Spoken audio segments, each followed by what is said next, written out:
শুভ দুপুর বন্ধুরা, চলে এলাম আজকে আবার আরেকটি নতুন ভিডিওর সঙ্গে।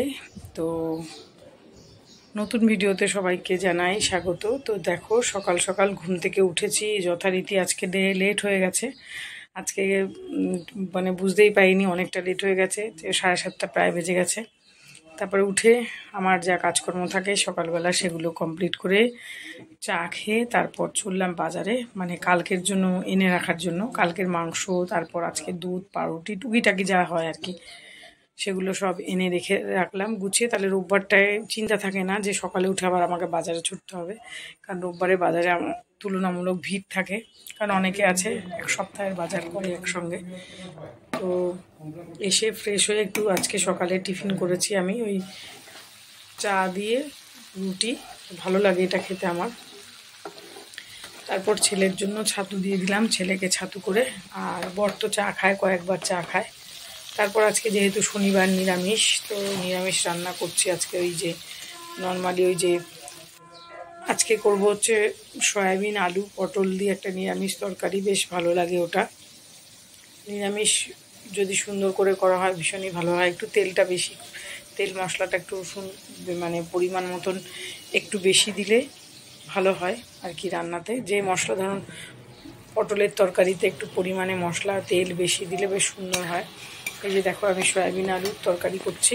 সয়াবিন আলু পটল দিয়ে। আমি যদি সয়াবিন করি শনিবার, নিরামিষ করে একটু পটল দিই পটলের টাইমে, পেঁপে দিয়েও করি, তো আজকে পটল দিয়ে করছি। এই মশলাটাকে সুন্দর কষিয়ে নিচ্ছে। আগে জিরে, তেজপাতা, শুকনো লঙ্কা ফোড়ন দিয়েছিলাম, দিয়ে আগে পটলটা সুন্দর করে ভেজে নিয়েছি। তারপর আলুটাও খুব ভালো করে ভাজা হয়ে গেছে।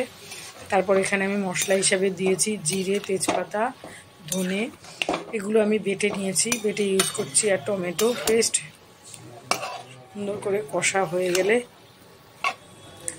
এবার আমি দিয়ে দেবো পটলটা ভেজে রেখেছি। যে পটল ভাজলে কিন্তু খুব বেশি তেল লাগে না।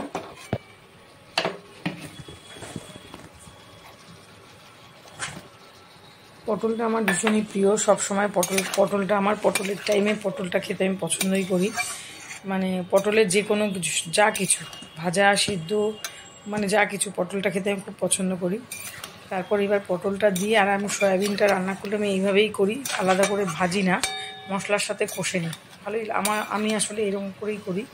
তো এইভাবে যদি যারা কখনো না করেছে একবার করে দেখবে। আর ভাজলে কি একটা ব্যাপারটা হয়ে যায়, শক্ত শক্ত হয়ে যায়, আমার কাছে ঠিক ভালো লাগে না। সেই জন্য আমি যখন রান্না করি সয়াবিন এইভাবে করি। ভালো করে সে গরম জলে ভিজিয়ে রেখে সুন্দর করে ভালো কয়েকবার ধুতে হয়, ধুয়ে তারপরে এরকম মশলার সঙ্গেই মাংস যেমন রান্না করে ওইভাবে কষে নিই। তারপরে ব্যাস হয়ে গেছে, নামানোর গরম মশলা দিয়েছিলাম, ব্যাস রেডি হয়ে গেছে। আর এই ছিল আজকে দুপুরের আমার মেনু। তো বরের টিফিনটাও